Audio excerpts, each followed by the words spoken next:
City Radio. I'm Jill Bowyer. This is Kaleidoscope. And joining me now, I've got Danny Clifford and Natalie Jones. And we're going to be talking about Unbreakable, which is part of GM Fringe. So hello, guys. Hello. Hi.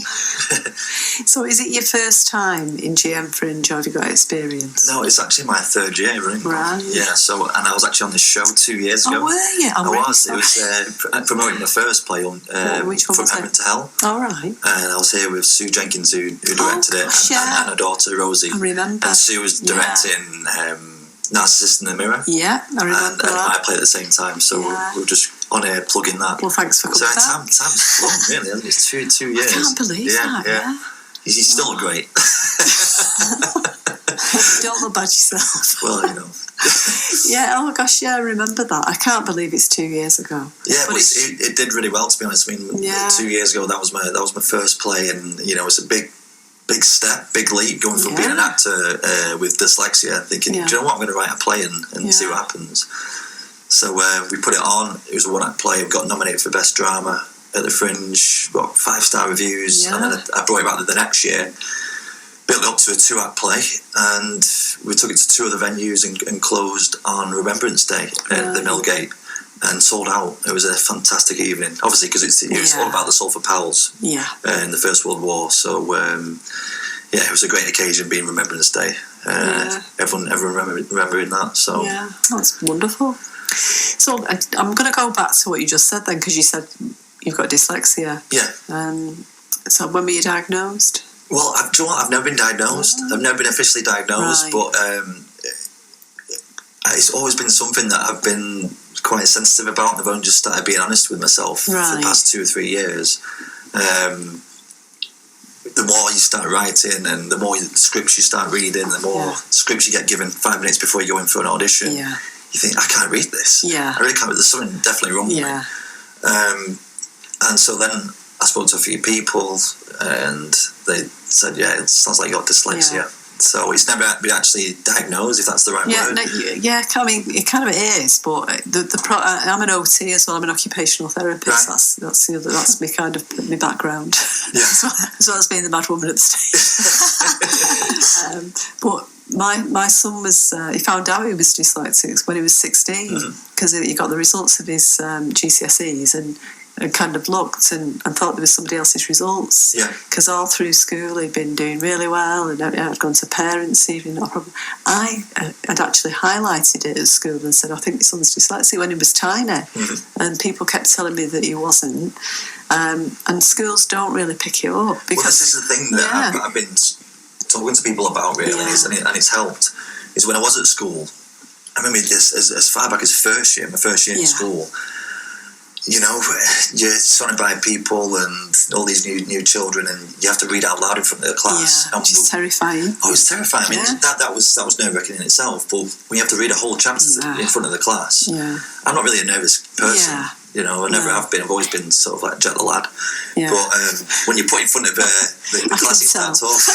When you put in front of the class, you start talking. Everyone was mixed up, back to front, and the teachers mocked me for it. Yeah. And then I think I started rebelling. Yeah. And I started concentrating more on the things that I was good at, which is the theatrical side, the physical side. Yeah. And here I am now. But you see, you know what you are is a great communicator, and that's what my son is. And it kind of hides the other thing which is there. Yeah. But dyslexia is not. You're not. You know, you don't want to be bound by dyslexia. Well, to be honest, I was ashamed. I was ashamed and embarrassed. I thought there was something wrong with me. I thought I was stupid. And a lot of people told me I was stupid. Yeah. And I believed it. I believed it for a long time. Shame on that. So, like I say, I joined the fire service for a few years, and I concentrate more on like hands-on things. Yeah.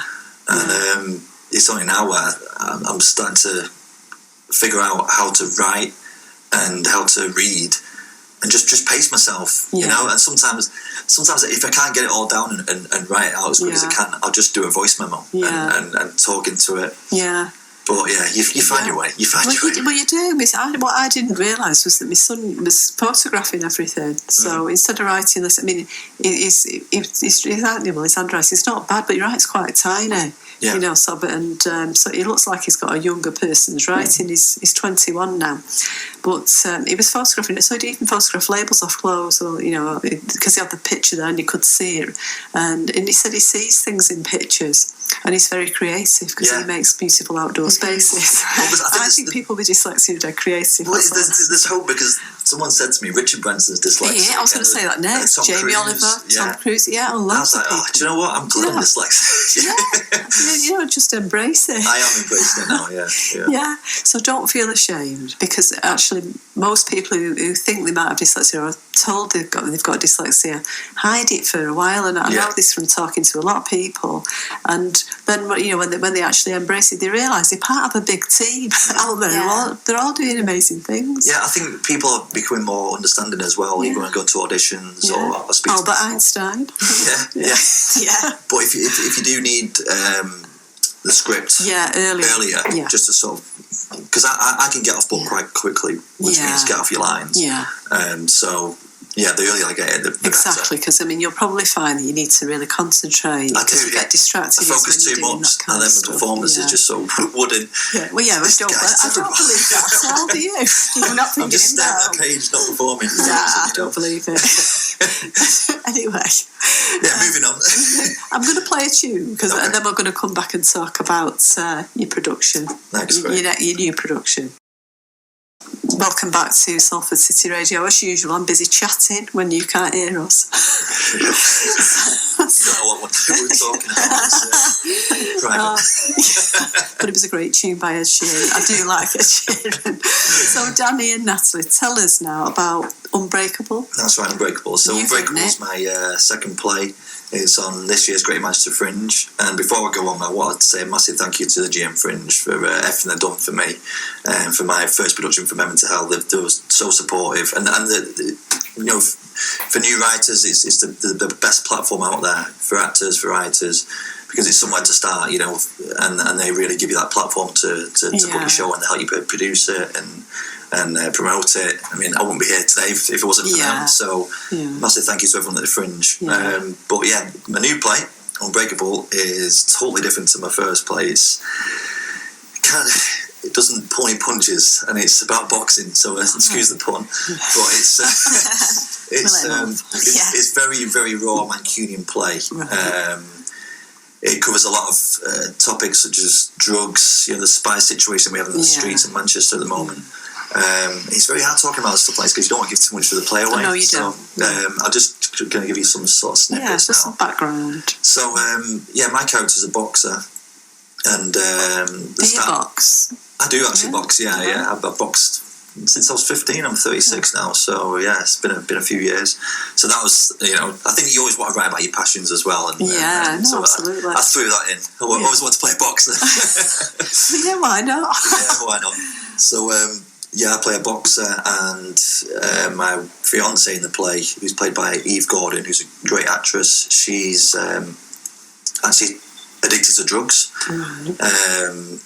cocaine, and you know, as the play goes on, she starts dabbling in other drugs, and finances start disappearing, and really it just puts a strain on our relationship.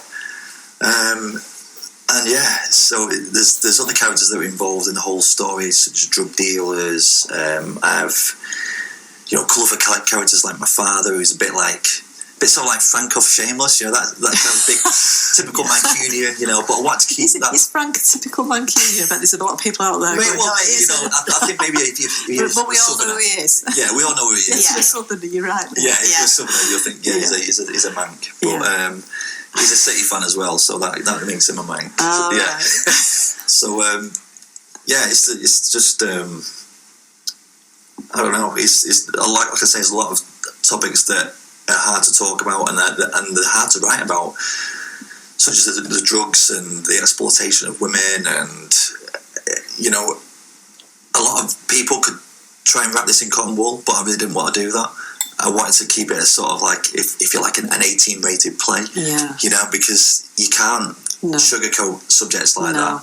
So it's just a warning for anyone who's going to come to watch it. There's going to be some topics that obviously they're hard to see. Yeah. So that's good though. Yeah, but I think the main message of the play is obviously about the drugs and the situation, and no matter how bad things get, there's always support out there. There's always people out there to help, whether it's family, friends, or counsellors, or doctors. There's people, and all that's thrown into the mix. Yeah.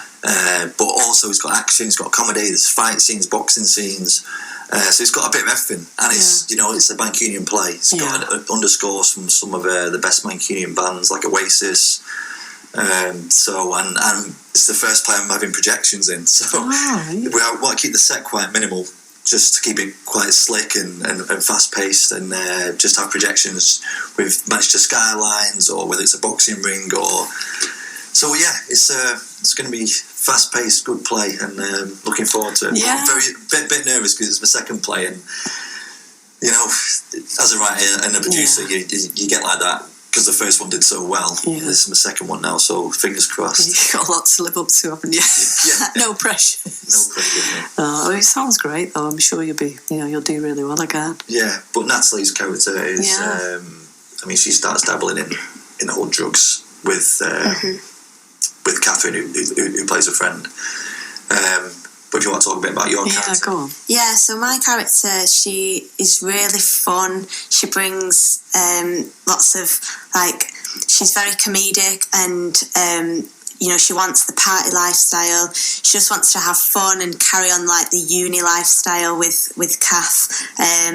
But obviously, we don't want to give too much away, but as time goes on, we see her journey, she just becomes so vulnerable and makes the wrong decisions, and that's another theme of the play, really, isn't it? Just how people make the wrong decisions, and it could just be as simple as one decision, and that's it. Your life, takes a different path. So you see that different path that Sarah goes down, and it's not a nice path, but come and watch the play and then you'll see what happens. So it's about relationships, and Sarah has obviously different relationships with each character, but the main one is, one of the main ones is between her and Kath, and how friendship can be so vulnerable, and the choices you make can ruin relationships, but is it ruined? We'll have to see. Yeah. So we're not giving anything away. It's really hard not to give anything away. It's hard, but it's been so much fun writing this one, because when I wrote my first play, you're writing in a completely different era. You're writing 100 years ago in the First World War. Yeah. So you've got to speak how they speak, write how they write. A lot of research. And it's hard, I was up until 5 a.m. sometimes thinking, so no, they wouldn't say it like this. They don't say sofa. They say settee. Couch. Couch. I had to help them out with a few phrases. There's a couple of things I said, oh no, we won't say it like that. And she's thrown a few swear words in as well. But they actually work. It sounds great. It sounds like it's got lots in it, everything in it, really. Yeah. And you're excited because it's stuff that you really want to get out there. Yeah, and it's weird because I've never really spoke so openly about any of my past before. Yeah. We touched upon my dyslexia. Yeah. But one of the motivations for writing this was in my early years. I was young, I needed the money. I actually there's a part of the play where this drug dealer gets really involved in the girls' lives. Yeah. And he exploits them, and he wants to get them working in his club, doing God knows what. He's leave it to your imagination. But I actually worked in one of those clubs in my early 20s, and I left purely for the reason that the girls were treated so badly. They were being exploited, and I found out they were being given drugs, and it just didn't sit well with me. So as soon as I found out all about that, I left. But I had a lot of close relationships with some of the girls that worked there, and one in particular who have kind of based Kath's character on, and things didn't work out very well for her. And I've always kind of wanted to talk about it, and I thought, I'll just put this into the play and just let it out. So I worked in one of those clubs for a few years.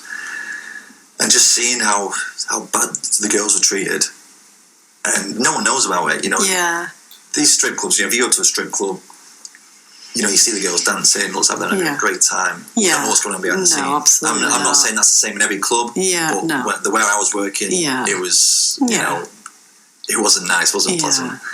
But, so that was one of my motivations for touching upon, like, the darker side of Manchester, and I just think that with the boxing and everything, and it being Mancunian play, they're all things I'm quite passionate about. Let me ask you, are you a City fan then? I am a City fan, I'm a City fan in the play as well. You see, with the big smile on his face, because you were looking very serious, and I thought I'll mention football. Yeah. We're a blue house as well. What a season, eh? Brilliant Fantastic, season. Yeah, so you've got, so that's kind of, is that the lighter stuff in the play then? Yeah, I think like the comedy from the play comes from Natalie's character and my father. Right. Like, my father's, he's a bit of a drunk. Right. He's had a tough life as well. His wife died of cancer, and ever since then he's sort of turned to alcohol and really just living life to the max. A bit carefree, and he just lives for football. Big City fan, but he's got to the point where he's pushed me away in the play, so our relationship's quite tender. But he brings a lot of comedy to the play, and we were just rehearsing last night actually, and Matt, who came in for the part, I auditioned quite a lot of people for this play, and he came in like a whirlwind, and I was like, wow, this guy just gets it. He was brilliant. He was brilliant. He had us all in stitches. It was his first time in rehearsal with us all last night. We'd been rehearsing for 3-4 weeks. And he came in and he just had it, It was like magic ingredient that we needed. But it's not just him that's got the comedy. There's like I say, Natalie's character's full of one-liners, and just the whole demeanour is quite hilarious, isn't it? She's Catherine out of House and Home. Yeah, she's quite a simple soul, but you gotta love her. It's quite hard to hate her in this, isn't it? Yeah. So I think that you do end up feeling quite a lot of sympathy for her. Definitely, as the story goes on, hopefully the audience will feel really sympathetic towards her as on that journey. So well, I think they're going to love it. So when's it on and where is it on? So it's on the 11th, 12th and 13th of July. Doors open at about 6:30 and the show starts at 7. The tickets are available on the Greater Manchester Fringe website. They're £10 on the door or £10 on the website, and £8 concession. Well, that's very reasonable for a night at the theatre. It is very reasonable, yeah. And the King's Arms are lovely. King's Arms is city centre location. It's pretty much Manchester. It's worth going in there just to soak up the atmosphere. It's a great atmosphere. I mean, this is the thing in Manchester. Is the theatres are just dying. The 53 just closed a few weeks ago, which is a small theatre that's done very well. But really, as far as theatres go, that's just stood the test of time. It's been going and going and going, and there's so much history there.